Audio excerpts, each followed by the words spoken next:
Hello, hello, hello. So, while drinking coffee, mag-chismis ta. Chismis at takajut. Okay, napakoy tayo mag-chismis. Chismusag nawong, bisayag nawong, chismusag nawong, patay, wa kay daganan, wala pay ligo. Kay giuna ang chismis, patay. Okay, di bitaw guys. Okay. Hinumdum mo nang, do you guys, sus na unsa na ni nagbisaya, nagtagalog, nag-English kay ang nakoy subscribers nga mag-English, magbisaya, unya pud Tagalog. Unya kay para makasabutan na atong i-translate kay kaning YouTube walay automatic translate man kung naa man galing perti man pugong bugo ka no di man ko kabalo mag-auto translate ana. Sus uy Ginoo ko. So mag-English na pud ta ha. So I'm trying to translate some of this language that I'm talking to you guys because YouTube does not have auto translation. You have to translate it individually.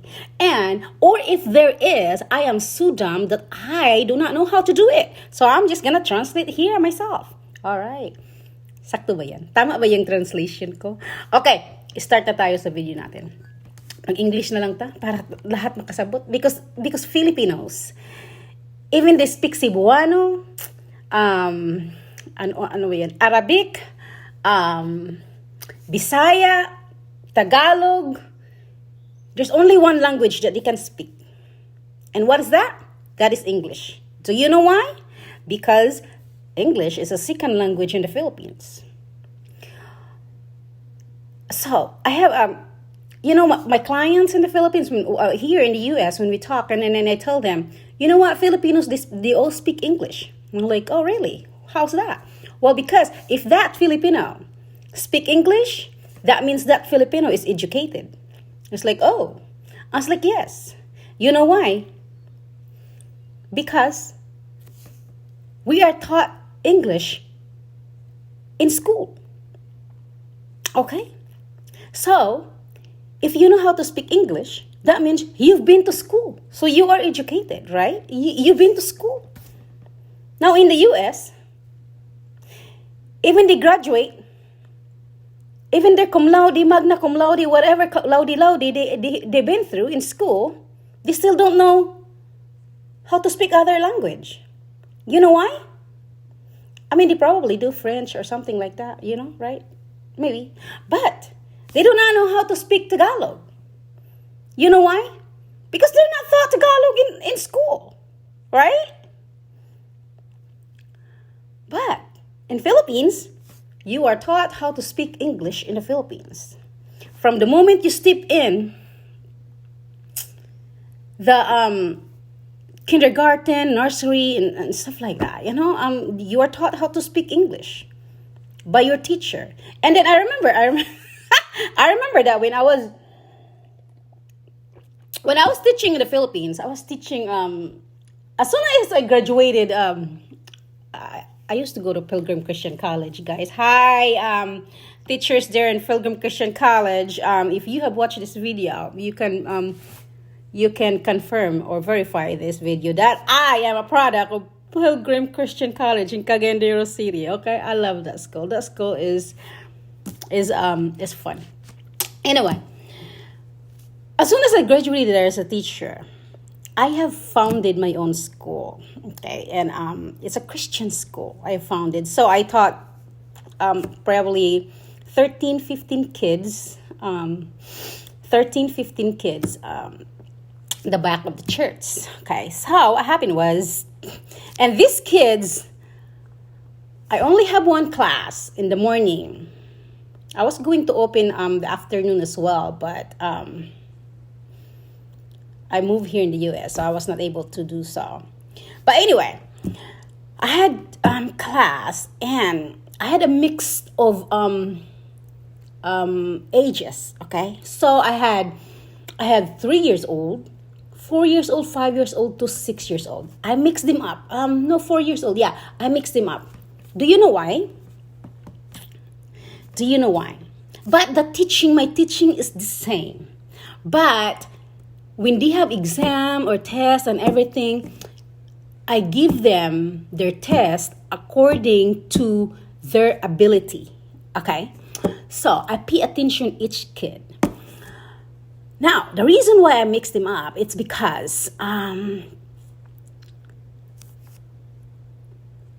it's not age level, because sometimes, because I believe that there are children that bloom faster than the other kids, and there's also kids that are late bloomers, but it does not mean that they are dumb. Okay, they're just waiting their time. Okay, parang it's like a flower, right? It's like a plant, it's like a flower that they are just waiting their time when to bloom. So as a teacher, that's my job to kind of like, wait, and when is that time? And then that's the time that I'm going to introduce the lesson. So that was my goal as a teacher. It was really individualized.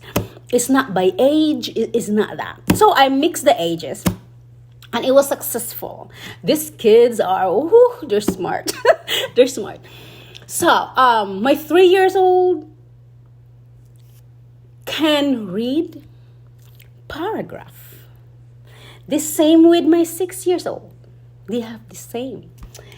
There are 6 years old that cannot do what my 3 years old do. There's also my 4 years old that can do what my 6 years old do. Okay, they copy each other, not the work, but they kind of like mimic. So I created a model. So it was a very good technique. It worked for me and for my kids.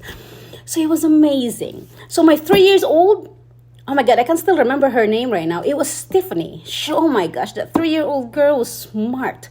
She was able to read. She was able to do multiplication, addition, subtraction. She was able to read paragraph, and she can write. Whoa, that was amazing. And there's also another 6 years old. I had a hard time. So I partnered him up. The 6-year-old, 3-year-old, I partnered him up. So this 3-year-old can teach and the 6-year-old can learn. Okay? And then I explained to them, do not be intimidated if you are a little bit older this one, because learning, knowledge and skills does not depend on your age. It's what you have learned. So, that's why Braxton, I taught him reading even when he was